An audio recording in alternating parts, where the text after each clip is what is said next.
job. When we used to be able to go to a different environment and work, it changed our perspective. And when we came home, that was like everyone stripped down the clothing, relaxing clothes and whatnot. And now we're not able to do that. So if you change the environment a little bit, and then we have I actually had a guy who was on my podcast a few weeks ago saying that he actually put sticky notes on the door of where his office is that says, hey, time to be with your family.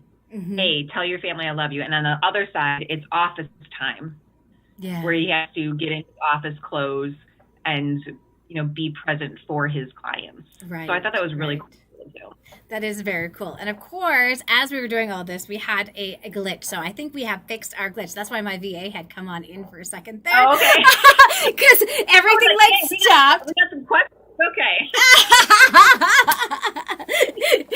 I could see people were saying some things like, wait, something went wrong. And it did. The entire thing just stopped and then we came back. So those of you guys who are just joining us, I have here Vanessa. Do you pronounce your last name as McConkey? Yes, McConkey. McConkey, good. It's completely phonetic. This reading tutor can handle that. So, and she has written the designing. What you have it right behind your head there. I see it. Yeah, you actually have designing the best work from home. Yes, which we totally need right now, you guys, right? Because a lot of us as tutors, you guys are working with kids in your workspace and maybe a spouse who is home now. I know right now my spouse, we had to open up the toy room, is no longer a toy room because we didn't need it anymore. He is in that space and he's kind of made it into his office space. When my kids were having to do online school, they each kind of set up their own space upstairs in order to do that. And I was down here in my basement where I always am in my regular office. And I kind of felt like they were kind of coming on into my territory, and I was really nervous at first, but it actually, with older kids, it worked out well. Younger kids, that is not the situation. Life completely changes. It gets flipped upside down, and things change. And so we have had some great advice from Vanessa that some of you guys may have missed some of her great advice that she's already shared of what she's been doing to really make it work. I really loved what you had to say about the your calendar and how you put stars on that. Can you share that again? Yeah, so what my husband and I do, because he works in sales and he's on calls and stuff a lot throughout the day, and then I have the recordings and things like that. But we have meetings where, guys, we all know we work from home now. It's not like 10 years ago we're hiding in the closet, getting on a phone call and saying, okay, well, and kids be quiet and locking the doors and all that stuff, right? It's not the case anymore. So everyone knows that. So first of all, even when I get on the calls, I tell people, hey, if you hear a kid come in or if I have to stop something, this is why, right? We're at home. So I always say preface that if you have to get on calls or Zoom meetings or things like that. But what my husband and I do is we write down our schedules on a piece of paper. So it's like, here's Monday, here's what Vanessa's doing, here's what Matt's doing, and the time frame. And then anything that's super important that we can't be interrupted for, we put a star next to, so that person knows that they have to be available for the kids, because our kids being young, we can't just let them run the house. Right. Even right now with my husband on a call and me doing this, I can hear them in there and something's going on, and I know I'm going to go out there and something's going to be destroyed or there's going to be someone hurt. But that at least helps us to say, okay, I know maybe my call is going to be shorter than Vanessa's call, and I can go in and kind of save the day, go out there and take care of things or whatnot. So I think that's really important to be able to help in terms of communication, because a lot of times, especially when we're at home, is when we just verbalize it to our spouse, we don't always hear it. Right. And we listen, or we think we're going to remember it, when all we have to do is we're like, okay, well, Vanessa's in her room right now and the door is closed. Go look at the sheet. Oh, look it. She's on a recording right now. Cannot be interrupted. Mm-hmm. Yeah. Now, does it happen all the time where I don't get interrupted? Nope. Especially with moms. You all know this. As women, they all come to you no matter what. They come to you in the bathroom. They come to you everywhere. There is no privacy anymore. Wait. When they get older, all of a sudden, privacy is the biggest thing in the world, and they freak out. It takes a whole 360. You're like, wait. I just got so used to you guys just coming on in, didn't even bother me anymore. But now, now you guys are locking the door on me and all this stuff. I'm like, you got to be kidding me! It's absolutely crazy. So yeah, it'll flip on you one day. One day. One day. One day. Wait for that day.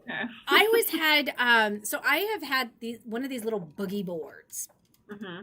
And now that my kids, can write, they should write, they're in high school now, but we started this when they were in, probably like second grade. As soon as they could start writing, I had this little handy dandy boogie board. So if they saw that I was talking to somebody on the computer, then they would write down the best that they could what they thought that they needed that was an emergency, and they could put it on here, and then I could decide if it was an emergency or not. So I was just going to say, like, we all know what those emergencies are.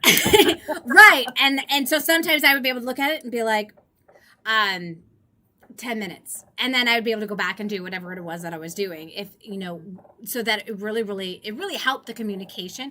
A lot of times, what they would put on here? What time are you done working? To note that too, we're very clear on like, hey, we start work at this time, and I highly encourage, especially at home, because the boundaries, the lines of those work times start to just blur. And yes, you have the freedom to be able to get up and go look at the refrigerator 100 times if you want to, or go get your 10th cup of coffee and have no one else, well, I shouldn't say no one else get it, but someone else not get it, right? But if you say, hey, I'm going to starting work at 7 o'clock, kids are starting school at 8 o'clock, or maybe everyone starts at 8 or something, and then we're done at this time. We actually got to the point, my oldest, and I'm sure everyone knows that they have an oldest, they're very like on time, got to be routine, all organized typically. We had said, hey, daddy's done at 4 o'clock. He calls it 4:00, whatever. And he comes in sometimes, and my husband will be on a call, and he just closes his computer. Daddy, it's 4:01. But it's good for the kids to know that. So if you're not going to be done at a specific time, make sure you tell them that and communicate that to the family. Because it happens, right? Sometimes you have a call that goes over, you have to send some extra emails, you've got to finish up something. That's fine.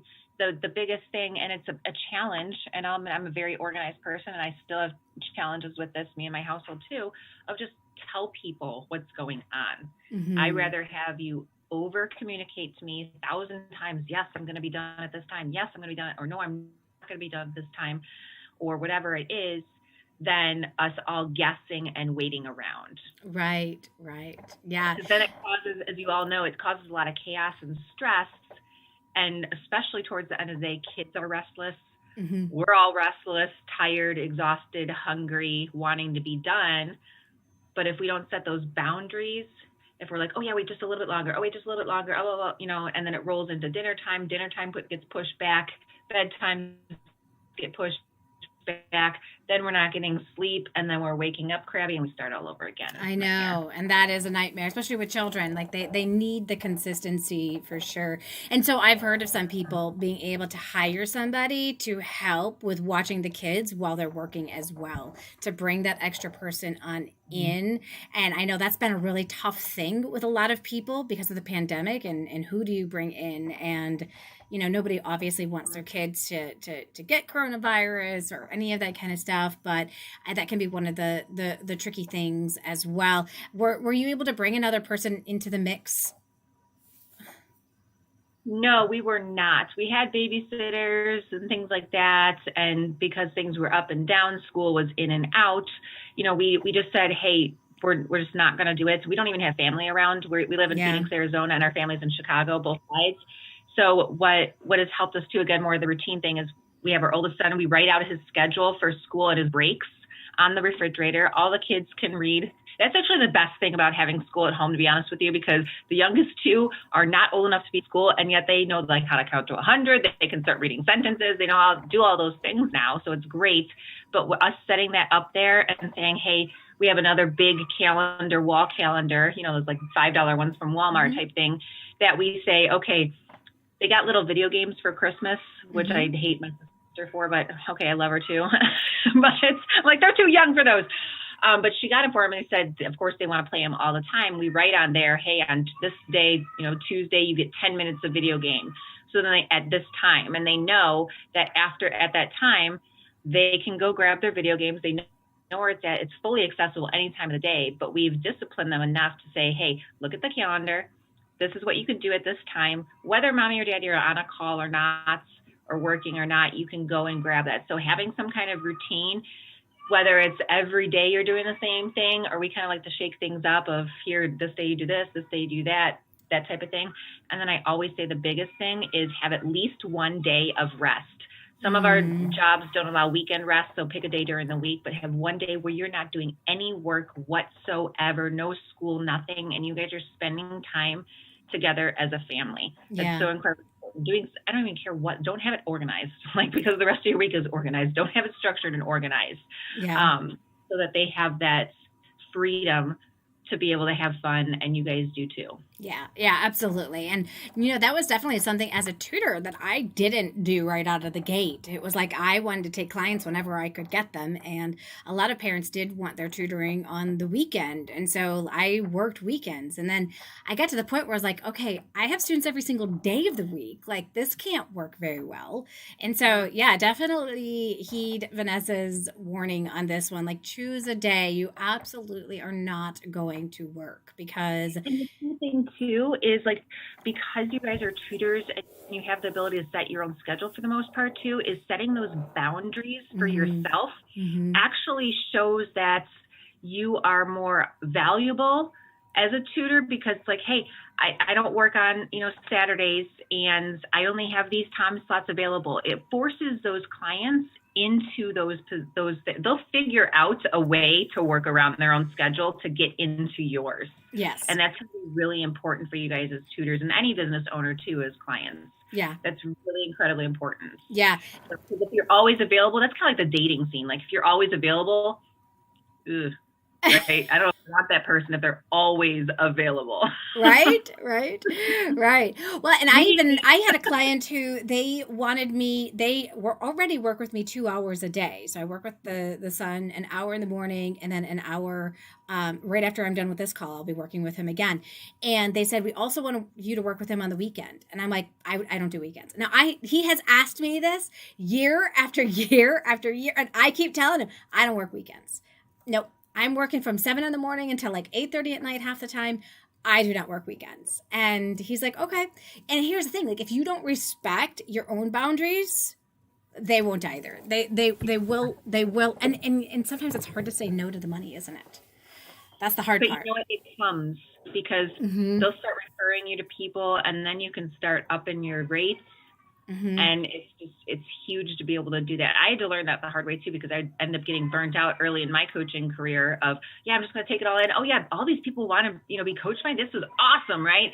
And then it's like, then my husband's like, you said you don't work on Sundays, and you were literally working on Sundays. And I'm like, well, I have to get ready for the week, and and he's like, no, like, try it out. And I even have to say that to him now too. I'm like, hey, it's 4:30, time to turn everything off. People are going to respect you more if you're not always available. So it goes back and forth, and it's so important, guys, for your own personal self-care. Yep. Absolutely. And like, it's, I think it's also good to know that, like, your kids aren't, like, with this whole entire thing, your kids aren't going to die if you're not paying attention to them all the time, because you are doing some work, right? Like, it's okay. Like, I love your calmness right now. Like, you can hear the kids in the background, and you're just still so calm. I love it. And I'm always, like, calm too. Like, when people, like, come on, and, like, a lot of times we'll be chatting in the Insider Secrets Club, and we have, somebody who's like, I'm so sorry, it's my kid. I'm like, kids are welcome here. We're tutors. Yeah. Like, it's all good. Now, like I said, 5-10 years ago, I'd be like, shut up. Right? And now, like, you're like, whatever. You. If you are not quiet. Right. Oh, but I think everybody has gotten a lot more calm in this whole, like, all right, the kids are home, it's all okay, nobody's going to die, and life is going to be good. Yeah, and even like I said, when you get on calls with people and stuff, you just say, hey, if you hear my kid, it sounds like he's having a bad day or something's going on, like, it's life. It happens, right? It's not going to be perfectly quiet everywhere. You're not going to be able to go to the coffee shops. You're not going to be able, even in your offices. I mean, people interrupt you. Yeah. So you kind of have to treat them like, I heard someone say this a few weeks ago, like, they're like your employees, but they're the annoying employees. Yes. So they're always coming to your office and asking questions, abusing the open door policy. Right. Exactly. I'm so grateful, you guys. Like, as your kids get older, I promise you it gets easier.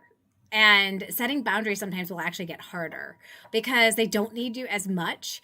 And so I really do think that this is a really important topic. And thank you, Beth, for putting that into the chat of like, how do you all keep your boundaries in your tutoring business? Because it is really important topic that when we're talking about working from home, that you do have those boundaries, and designate those times that you are going to work.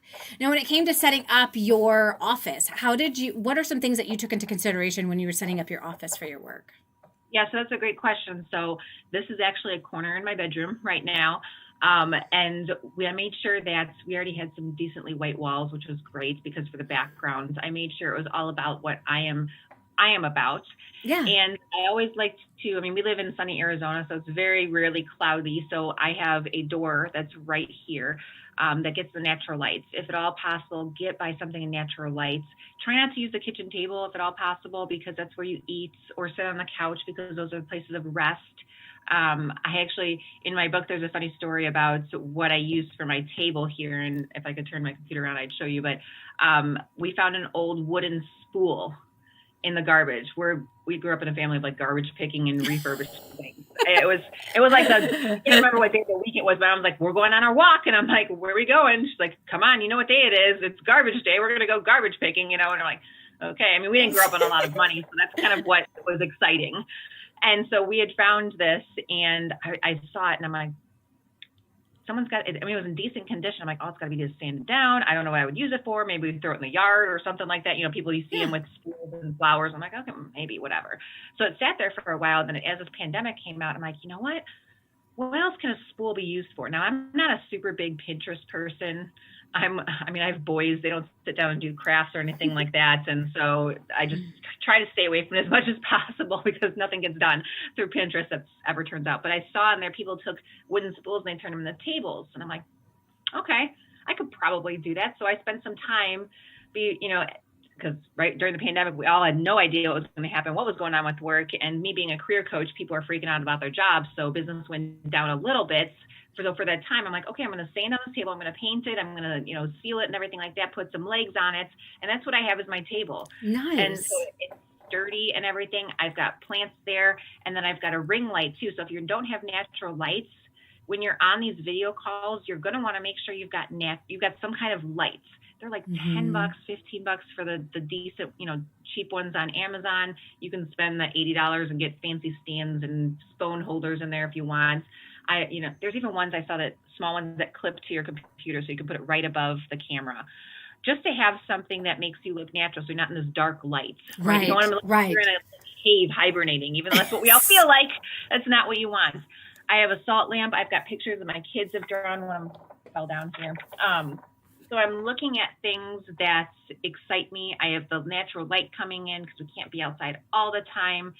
Those are the things that are really important. I've got my water and my coffee. Sometimes I'll laugh at this. I've got a little box down here that it's got papers in it, but underneath the papers are snacks for mom. Nice. Because we all know that they take our food. Yes. People ask me, like, how are you so thin? Because I don't get to eat. I have 3 boys who find all the food that I have, and a husband, when I hide it up high, takes it too. So I have my little snack box. Nice. That actually helps. Actually, I had that too. I have like a quick granola bar or something that I can just grab real quick, because a lot of times I forget to eat. And we do have to have that self-care in place, that we are taking care of ourselves. So for me, it's more that I just forget, and sometimes I'm like, ugh. And I'm all plugged in, so it's not like I can just take my computer and just move. I used to be able to, but then because we were all sharing the Wi-Fi, so that was one of the biggest problems that we had. Everybody's on Zoom, right? You've got your kids on Zoom. My husband's on his calls. We were all fighting for Wi-Fi, and I hacked the system. I am plugged in manually, old style. Whoa, what year is it?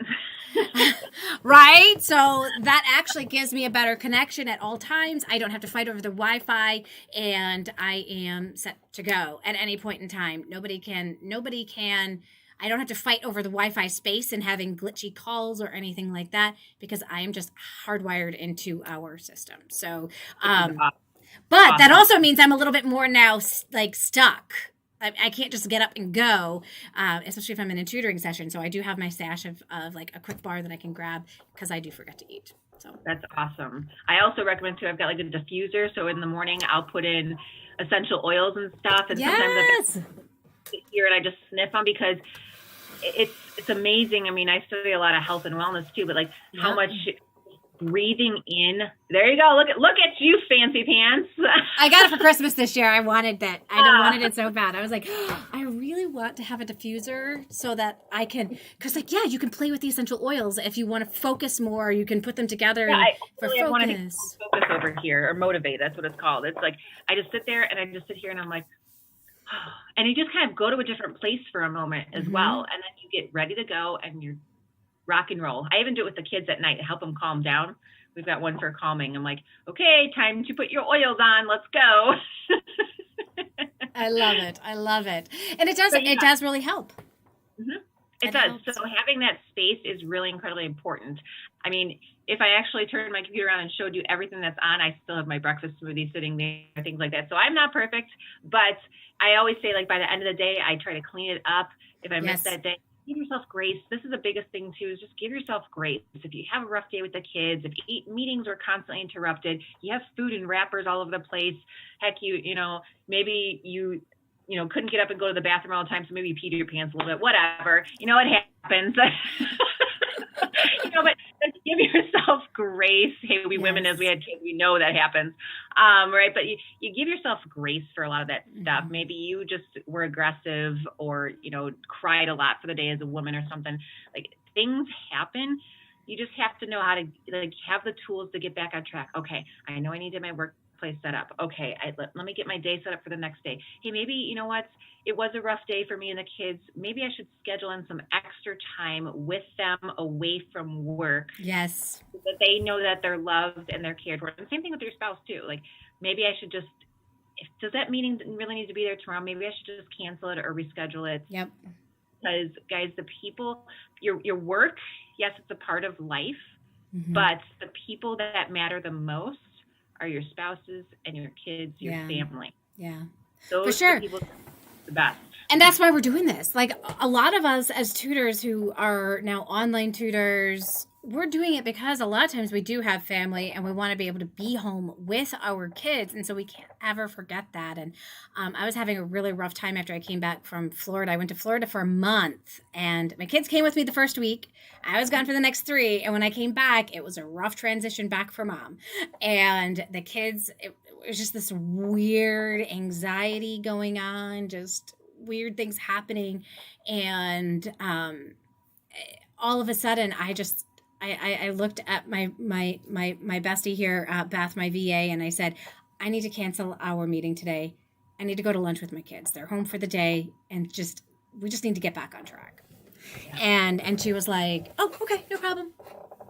It's like a lot of times we just put so much importance on everything that we have that we forget, like, why are we doing this in the first place? And she was like the first person to point out, like, well, Joanne, remember, you're doing this because you want to be present for your kids. I'm like, yep. And I just wasn't present for the last 3 weeks because I was out of town. So that's why I say, like, set the boundaries of, like, here, this is the time of work, this is the time of breaks. I'm big on the Pomodoro method. Like, here, work 25, 30 minutes, set a timer, take a break, get up, move, go kiss your kids, your husband, whatever, and come back, and then you can start again. You guys, work from home, I talk about this in my book too. It's a gift that you have to accept. Right? When we really like a gift, we take it, we use it, we accept it, we're excited about it. It is a gift. It's not one of those gifts that you get from, like, great grandma or something like that that's you think you're never going to use, right? This is a gift that is so incredibly special. And you think about it, back in, like, the olden days, all of their servants, all of their workers, their entire job was at home, all of their family was, like, all of their family, like, this is like brothers, sisters, moms, dads, like, siblings, everyone there. And I mean, I don't know about any records of them complaining about it. I'm sure there was some complaints, but they did it. That's what they did. They built bigger homes. We have neighbors across the street. They're literally building an addition because they want more of their kids to be there. I'm like, what? You're insane, first of all. But they appreciate the fact that they have their kids and they want to keep everyone there together and not have to have them, like our family's, like, across the country and whatnot. So make it it's a gift. And I think this whole pandemic has really put things in perspective for a lot of people, saying, hey, yes, work from home. Yes, we still need to get out and about. I can't wait for a lot of that stuff. But the important thing is to be with your family. We got so incredibly busy. I hate that word, and I haven't found another word yet, but busy, working and going to work, commuting and being at all the meetings and being at all the events and all the soccer practices and football games and all that type of stuff, that we forgot how to just be with people. Right. Like, how awkward is it a lot of times when you're just sitting there? Let's say we had the other day, the internet went out. You know, you're talking about having ours completely went out. Like, it was just out. We were in the middle of calls and everything, and we're all sitting there like looking at each other. Like, what did we do 15 years ago? Yeah. I mean, we grew up without the internet. Like, what did we do? It's the people are forgetting to have those conversations. We're always connected to something. And we have to make the time to not be connected to something other than people around us. Yeah. Unfortunately, when the internet goes out around here, the kids still have their phones and they're still connected. Put those things in a room and lock them up. I know, right? It's absolutely crazy. And I have to say, like, sometimes I'm the biggest offender of being on my device. And, you know, it is good to just be like, okay, we do not need to have some time. I'm actually taking my family to Zion National Park for spring break. We are going to go in we are renting a RV, and we're going to go out of Vegas. We're landing in Vegas and then taking the RV to Zion National Park, where we can just all really just unplug and yell at each other probably a lot. I'm thinking, no, I don't know. You know, like you have in your mind, like when you go on vacation, you're like, it's going to be so amazing. We're going to unplug. We're going to get to, you know, walk around. And then you get on vacation and you're like, oh, wait, I brought the same people here that live with me in the same house. And one of them's going to say something and you'll be like, wait, what? And it's going to start a whole conversation about something.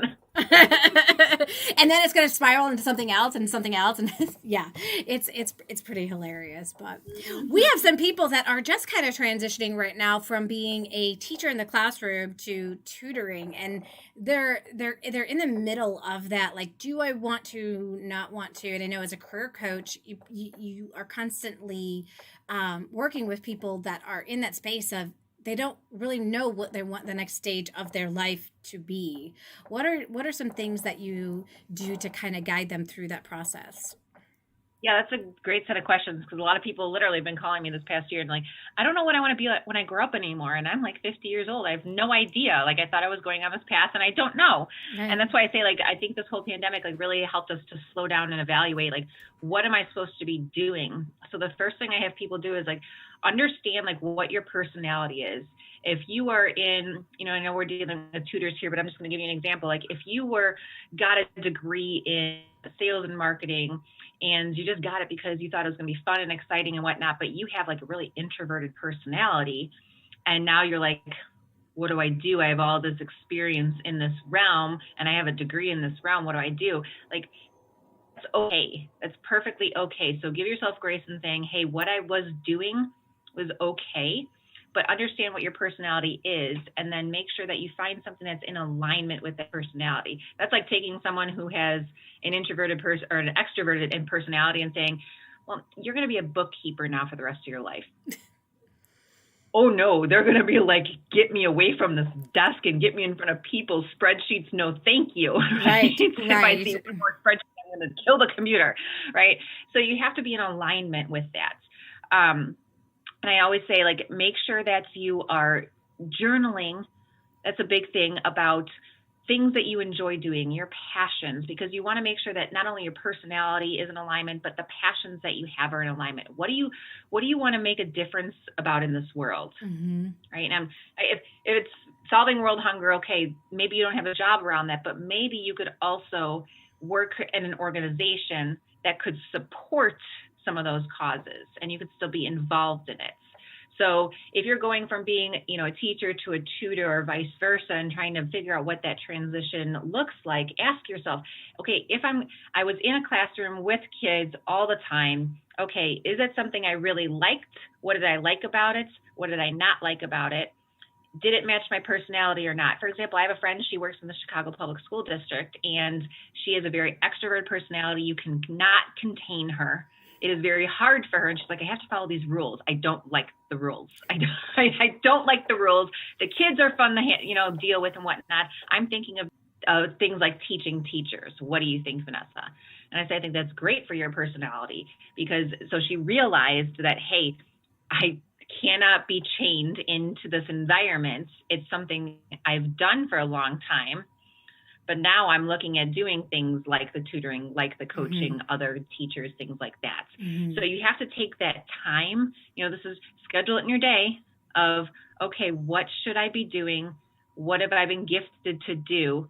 Even you could have 30 years of experience behind you doing one thing and want to do something completely different. And that's okay. There's transferable skills.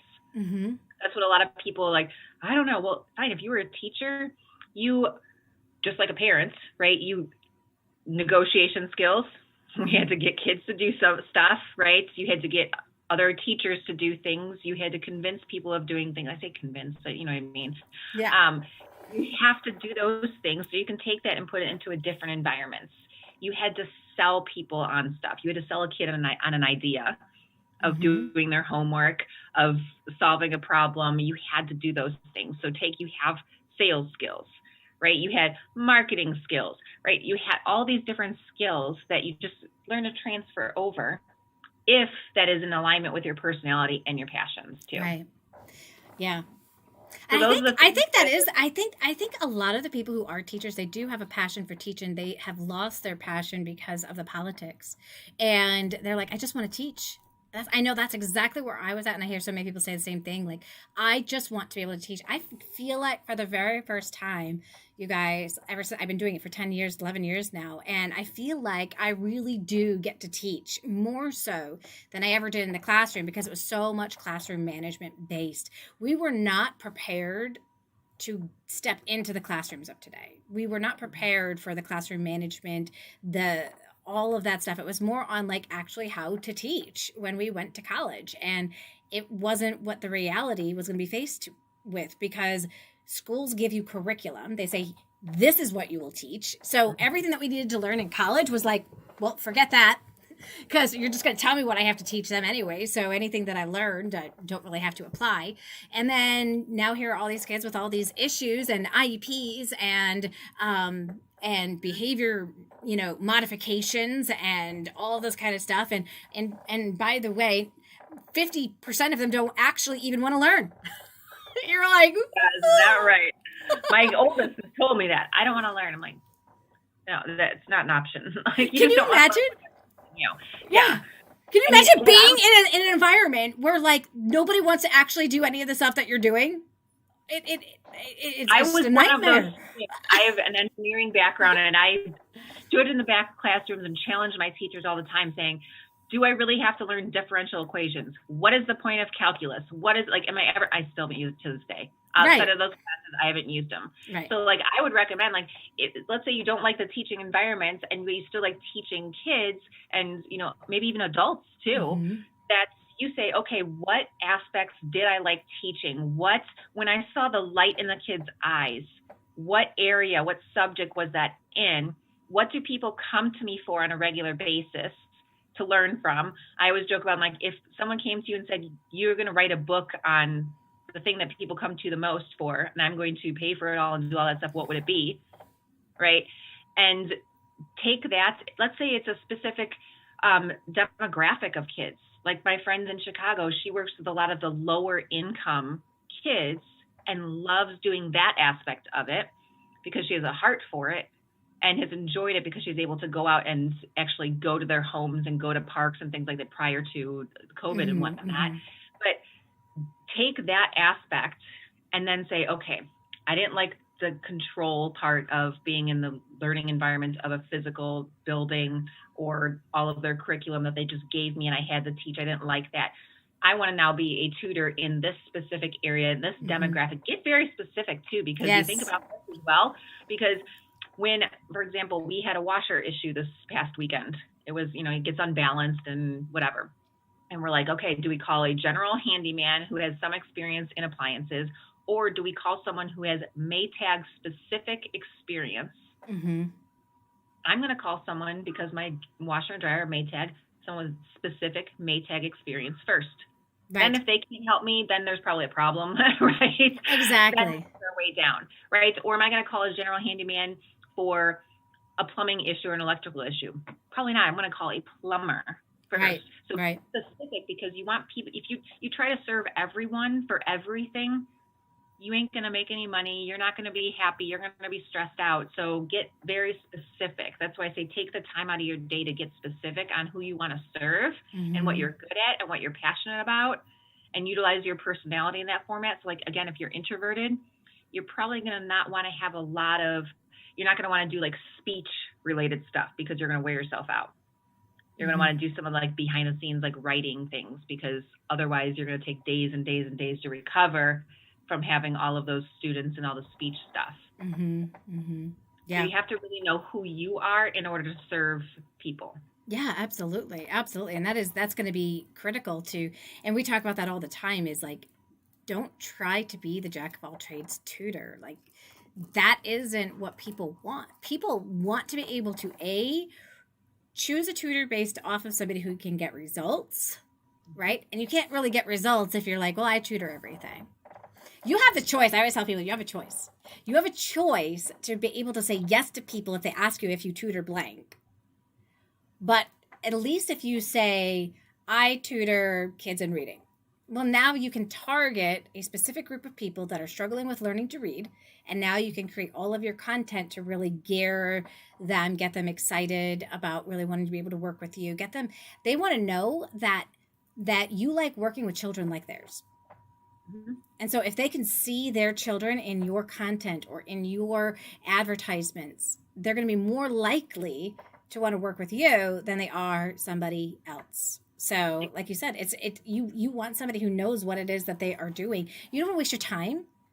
Time is money. If I have to hire 5 different tutors to try to get help for my child, no.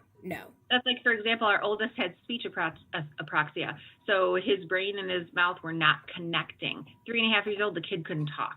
I mean, it was like mama, and was drooling and stuff like that. And first kid, we're like, is that kind of normal? I don't know. Boys take longer to talk. Sure. All right. Yeah. He knew what he was doing. He was excelling in every other area. So when we're doing the research, they're like, well, we just need some speech therapy, but you can't get full state credit, or not state credit, but help, because he excels in all these other areas. And I'm like, the kid can't talk. And we didn't know it was apraxia at the time. And they're like, well, you can kind of do this, and I'm like trying to find someone. And finally someone told me, they're like, okay, well, this is what he has, because we got on a video call. He has apraxia. These are the places that you should be going and getting the help from. And immediately then those people were able to specifically help with that. And then he was able to go into, they call it the special needs programs at preschools, but they also had speech therapy and occupational therapy and all these different things for the other kids. And let me tell you, his speech skyrocketed because we got a specialist. So you guys have to be specialists in those areas, because us as parents, we're looking for a specific tutor. If I just want a school tutor, first of all, I better expect you to know everything in every subject. And that's impossible for any one of us. But if my kid's struggling in math, and he's in 2nd grade and he's struggling in 2nd grade math, the first thing I'm going to do is I'm going to Google 2nd grade math tutor. Right. Exactly. And if your name doesn't pop up, you ain't getting any part of the bid. Right. Exactly. I always tell people too, like, and pretend that there are 3 other people that person's contacted. So like, you got to be on top of it. When somebody messages you in your inbox, don't sit on it. Like, get them in for a free assessment or a free consultation as soon as you possibly can, because you have to pretend that they are in contacts with 2 other people. Yeah. And another thing too is, if you can, on those free calls, make sure that person gets some kind of like mini transformation immediately from you. Get them to tell your problem, them their problem, and then quickly give them some kind of solution for it, so they see that you're able to solve the problem for your child immediately. Even if you have to I always recommend make sure you get on video consultation calls. So then you can bring your kid over and you can walk through a problem with that child. And then the parent's like, oh my gosh, this person can actually help me. And I can almost guarantee you they're not going to try and find someone else after that. Right. Yeah. I've always done that. Like with I do a free assessment. And so I have like the child come on in, do the free assessment with me. And then I have the child go play, do homework, whatever. And then I have a private conversation with the parent and just say, okay, here's what I noticed. Here's what I saw. Here's what you can expect. Yeah. And are you ready to get started? And then the biggest thing too, is just like Julian said, is we have like a doctor mindset, right? When you're going to a doctor, you're expecting that doctor to have the solution, right? They're not going to tell you every tiny little thing about their entire practice and all that type of stuff. They're going to say, okay, so you should probably get some blood work done. Okay, this is the, and then we'll reevaluate later. And you trust them because they're in a position of authority. A lot of times what happens is we all do this, and I'm sure you guys do it too, is you get them on the consultation calls and you basically coach them. And then they take that and they use it for their child, or use that to find someone else instead of using you. I'm actually really grateful that hasn't actually happened. I don't hear that happening too much with us as tutors. People are usually, It's actually pretty easy to sell people on tutoring services. I think the biggest problem that people will say is that people don't want to pay the prices that they're charging.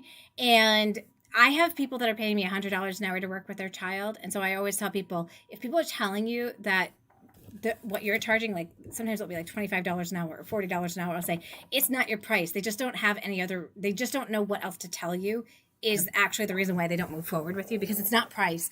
That people know that they're going to have to pay for a tutor. They know that it's going to cost money. So something else happened, and let's diagnose what that was. Exactly. Yeah. Keep asking questions, because usually it's not the price that's the problem. Right. Yeah. It absolutely isn't. And because I've had people that are on like, food stamps that find a way to be able to pay for my services.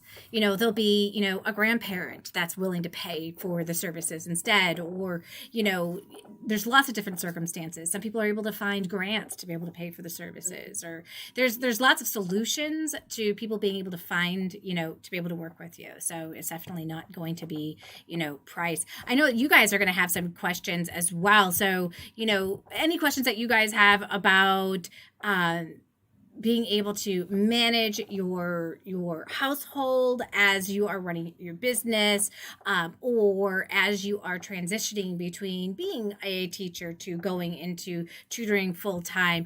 What are some questions that you guys have? Good question. What if they truly can't afford it? I'll be honest. So my heart has had to change as I have really started doing this. I feel like, and I don't know if this is the case, if you see this, Vanessa, with other people, but I kind of feel like as teachers, we think that if we can't afford something, that other people can't afford it. But then at the same time, we have seen hardship. We have seen people that are struggling to be able to pay for certain things. And we think that it's our job to serve them, even if. We cannot run a business selling our services to the people with the least amount of money. You need to start thinking about your business as a business and think about who's going to be able to utilize your services. So I know that in our hearts, we really want to be able to help people who can't afford our services. And I always had like a pro bono once in the summer. So I had to set that boundary. In the summer, I would work with one person pro bono, one student. Like I can still feel like I'm doing something good, but I can't work with all of my students for free, because then I don't have a business. I have a hobby that I have a volunteer position. It's not a job. It's not a business. And so I do have to think about who is in need of my services that can pay for my services. So it's going to be work-at-home parents like Vanessa, right, that can afford my services. It's other entrepreneurs. It's other people that they're I don't know, 50% of the population practically in the United States can afford my services. So I think they say that they can't. I always tell people, because people are like, oh, I'm out of a job, blah, blah, blah. I said, okay, so Do you still have a car? Are you still going places? Do you have a credit card? Do you have, I start listing off all these things. Do you have anything in your house that you can sell? Do you have like any of those types of things? Because where there's a will, there's a way, right? So if you know that your child needs the service and you can't provide that service to them yourself because you don't have the time, you don't have the skills, whatever it is, you will find a way. It's your child. And you have to present that in that manner to the parents and say, hey, like, what if your kid, let's say you don't have any money. Fine. Okay. Your kid goes outside and falls and breaks their arm. Are you going to find a way to get that arm fixed? Are you going to go to the doctor and start negotiating down their price? No. The doctor says it's $2,000. You're going to figure out how to pay that $2,000. Mm-hmm. You will ask them, hey, do you take payment plans? Yeah. Right? Hey, you're not going to go shopping around for another doctor. Your kid's arm's broken. Right. So if your kid is in need of a skill that a tutor can provide, nothing wrong. I tell this to clients all the time too. I say, hey, cool. I say that my coaching services are X price.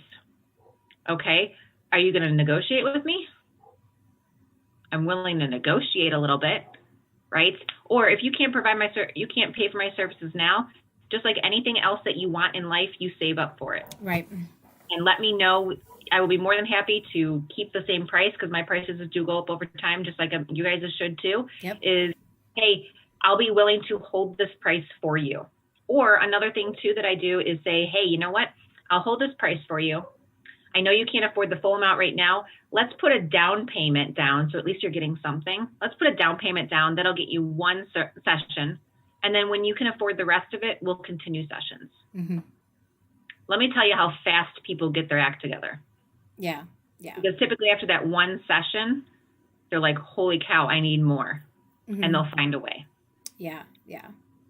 Yeah, absolutely. Or they have a few more battles with their kids as they're trying to help them. Which happens all the time, and then they're calling you back and they're like, oh, okay, never mind. Can we get started like as of yesterday? Yeah. So like basically you have to tell, you have to exacerbate their prison that they're in. Okay, cool. So you're having this problem with your child. You contacted me because of X, Y, and Z. They're struggling in this area and it's causing a lot of stress on you and your family. How much longer do you think you could sit in that prison? Mm-hmm. Right. So you really make them feel the pain of it because they are in pain and they're scurrying around. And I tell people, are you going to continue to do the whole Google search and you're going to continue just to try and price shop all over the place and in that time frame, you're wasting time. Yeah. Why not just take that time? Because your time is valuable too. It has a price associated with it. Take that time and let's just get started now. Yeah. Yeah. And I tell people too, like, how much does it cost to hire the wrong tutor? Yes, exactly. I mean, it's very costly. It doesn't matter if it's a $20 tutor or a $30 tutor. How many hours are you going to have to put in with them if they're the wrong tutor? And how long is it going to take you to figure out that it was the wrong tutor for your child? And there's a cost that's associated with that. I even take a look at like Sylvan. Sylvan has... they charge back in the day, back in 2010, they were charging like $50 and the tutor would get 10, they'd get $40 an hour. And they were able to close the gap a full year with 36 hours of instruction for reading. It was like 36 hours. Yeah. Like, okay, so they're going to actually save money if I break this down. And this is how much I'm charging. They're going to actually save this much money by going with me versus Sylvan. Wow. And that's, people, they like to see the numbers broken out. Usually when they say that they can't afford it, it's out of a fear of unknown. So if you can settle that, just like Joanne said, like, here, you go to this place and you go to this person and then you're actually saving money with me and you'll get results faster and your kid will be well on the way and you won't need me anymore. I tell that to people all the time, like, if I'm going to give you the tools, you're going to be able to get the next job that you want. So you're going to have that transformation and then you're not going to need me anymore. Right. And if you do, it's for something completely different. If you have to come back to me or go to someone else, I didn't do my job. Right? Just like I've had people, I'm sure you have too, Joanna, they come back to you. They come to you and they say, oh my goodness, this person, I had a tutor, it was a bad tutor, and you just wasted all that time and money. And it just like, it breaks your heart. You're like, why didn't that person do their job? You paid them and they didn't do their job. right? That's how I feel. Like coaches didn't do their job. They just gave you a resume and that was it. And then disappeared off the face of the earth. Yeah. That's crazy. Well, thank you so much for sharing all of your wisdom with us. You guys definitely check out Vanessa's book. It's on Amazon. It's on her website. Oh, and look, we've got your little one here. Is this your oldest one? Yes, it is. Hello there. What's your name, buddy? Ethan. What is it? Ethan. Nice to meet you, Ethan. We're so glad that you let us borrow your mommy for a little bit. So she could share all of her knowledge. You have a very smart mom. You know that? And then you want to say hi to Dominic? Hi, Dominic. Nice to meet you. I always love bringing my kids on in when they're like in the room so people can see them. My students love it and everything. Dominic, you have somebody there with you. What's your friend's name?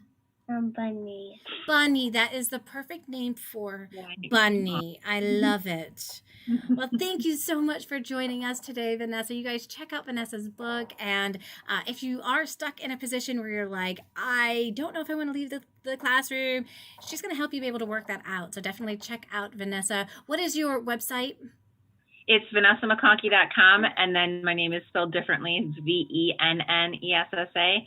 And then I'll definitely have you the links for you so you can put it in the group as well. Excellent. Well, thank you, Vanessa, and enjoy the rest of your day. And thanks you guys for joining us today. Bye, everyone.